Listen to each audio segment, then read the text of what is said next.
அடுத்து சுந்தர விமானம். இது எப்படின்னா கோவில் கோபுர ஸ்ட்ரக்சரில் இருக்குமா இல்லை ராக்கெட் ஸ்ட்ரக்சரில் இருக்குன்னு கூட சொல்லலாம். இதுவும் சோலார் எனர்ஜி பேஸில் தான் மேம் ப்ரிப்பேர் ஆகும்.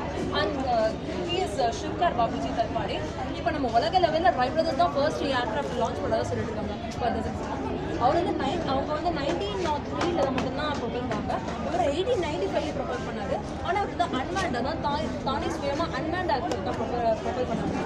இவர் வந்து வைமானிக சாஸ்திரம் பரத்வாஜ் எழுதின நோட்ஸை ரொம்ப இன்ஸ்பயர் ஆகி இவர் என்ன பண்ணார்னா இவர் வந்து அதாவது ரொம்ப டஃப் சான்ஸ்கிரிட் வந்து ரொம்ப இந்த ஆர்வத்தில் எதுவுமே தெரியாதுன்னு சொல்கிற மாதிரி கஷ்டப்பட்டு படிச்சு இது வந்து வேஸ்ட் ஆகக்கூடாதுன்னு என்ன பண்ணார்னா மும்பையில் இருக்க சௌபாதி பீச்சில் இவர் வந்து பப்ளிக் முன்னாடி ப்ரொபல் பண்ணார். ஏன்னா பப்ளிக் முன்னாடி பண்ணால் தான் எல்லாருக்கும் தெரிய வரும்னால பப்ளிக் முன்னாடி ப்ரொபல் பண்ணார். அதுக்கேற்ற மாதிரி இந்த 1500 feet வரைக்கும் போச்சு மேம். அதுக்கப்புறமா தான் கீழே பிளான்ஸ் வச்சு. ஆனால் ஆக்சுவலி இது வந்து அந்த 1895 ஏர்கிராஃப்ட்டுங்கிற அந்த பீச்சுக்கே இடம் இல்லாதனால இவர் புதுசாக பார்க்க விடுறது ஒரு வியக்கத்தக்க விஷயம், ஆனால் பாராட்டக்கூடிய விஷயம். ஆனால் 1895 பிரிட்டிஷ் கண்ட்ரோல் இருந்ததுனால இது வந்து இதுக்கு அனுமதி இல்லை. அதாவது இப்போ இவருக்கு வந்து ஹெல்ப் பண்ண வந்த கிங்ஸை கூட இந்த பிரிட்டிஷ்காரங்க வந்து வாண்ட் பண்ணுறாங்க. ஸோ யாருக்குமே சப்போர்ட் பண்ண யாருமே ஏதாவது நம்ம விஷயம் செய்யணும்னா யாரும் சப்போர்ட் பண்ண தான் முடியும். ஆனால் இவர் சப்போர்ட் பண்ணாதனால இவர் வந்து அதோட முயற்சியை கைவிடுறாங்க.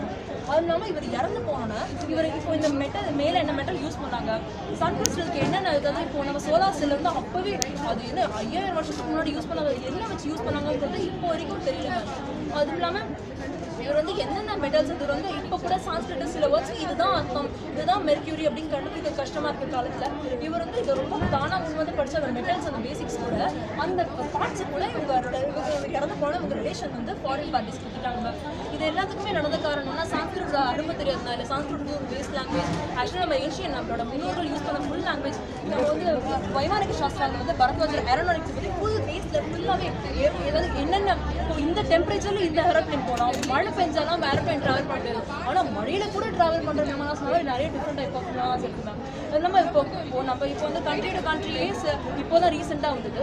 இப்போ வந்து பிளானெட்டுக்கு அனுப்புறதுனாலே கொஞ்சம் பெரிய சாதனை நினைக்கிறோம். ஆனால் முன்னோர்கள் சாதாரணமாக யூனிவர்ஸ் டு யூனிவர்ஸ் போகிறது கூட மானாஸ் பண்ணியிருக்காங்க.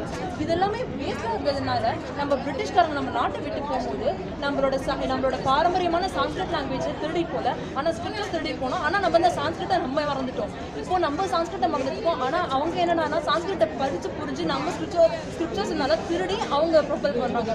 இப்போ கூட நாடு முன்னேறதுக்கு வாய்ப்பு இருக்குது மேம். எப்படின்னா சான்ஸ்கிரிட்டை நம்ம புரிஞ்சு ஆக்சுவலாக நம்ம எல்லாமே நம்ம மாடர்ன் டெக்னாலஜி இப்போ வந்துட்டு இருக்குன்னு சொல்லிட்டு இருக்கோம்.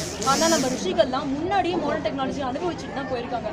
இதெல்லாம் நம்மளுக்கு மறுபடியும் கிடைக்கணும்னா we should obey and we should respect Sanskrit language.